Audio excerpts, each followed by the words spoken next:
Les conflits au Moyen-Orient depuis 1948 ont profondément marqué l'histoire contemporaine, débutant avec la première guerre israélo-arabe qui éclate immédiatement après la proclamation de l'État d'Israël. Cette guerre fondatrice oppose le nouvel État à une coalition de 5 pays arabes, l'Égypte, la Transjordanie, l'Irak, la Syrie et le Liban. Les accords d'armistice de 1949 assurent la survie d'Israël mais entraînent l'exode de quelques 700 000 Palestiniens, événement connu sous le nom de Nakba qui pose les fondements des futurs conflits régionaux. La crise de Suez en 1956 marque un tournant décisif dans les relations internationales. En réponse à la nationalisation du canal par Nasser, une alliance tripartite entre Israël, la France et le Royaume-Uni lance une offensive militaire. Sous la pression conjuguée des États-Unis, de l'URSS et de l'ONU, les forces d'intervention se retirent, renforçant paradoxalement le prestige de Nasser tout en affaiblissant l'influence coloniale européenne dans la région. La guerre des 6 jours de 1967 bouleverse radicalement la géopolitique régionale. Face aux menaces égyptiennes, Israël lance une attaque préventive qui lui permet de s'emparer en moins d'une semaine du Sinaï, de Gaza, de la Cisjordanie, de Jérusalem-Est et du plateau du Golan. Cette victoire éclatante instaure une occupation territoriale qui perdure encore aujourd'hui. La guerre d'usure qui suit 1967 à 1970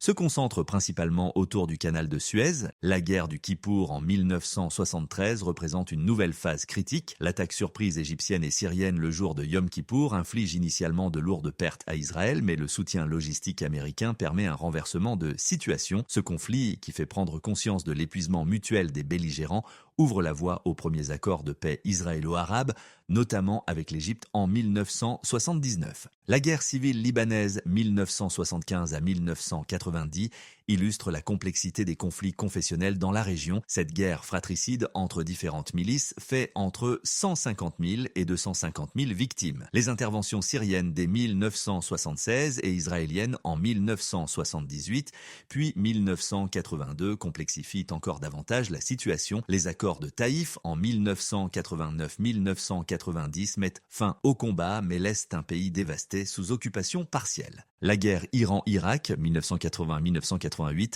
représente l'un des conflits les plus meurtriers de la région avec environ 500 000 morts.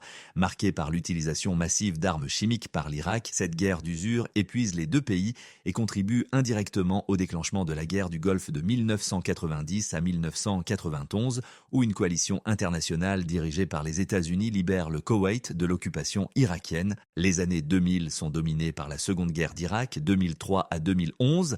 L'invasion américaine, justifiée par la présence présumée d'armes de destruction massive, renverse le régime de Saddam Hussein mais plonge le pays dans une longue période d'instabilité. Le bilan est lourd, près de 4 500 soldats américains tués et des centaines de milliers de victimes civiles irakiennes. La période récente voit l'émergence de nouveaux conflits majeurs, la guerre civile syrienne depuis 2011 qui a fait des centaines de milliers de morts et provoqué le déplacement de la moitié de la population, la lutte contre l'État islamique 2014 à 2017 nécessitant une intervention internationale massive et la guerre civile yéménite depuis 2015 devenue un terrain d'affrontement entre l'Iran et l'Arabie saoudite avec des conséquences humanitaires catastrophiques.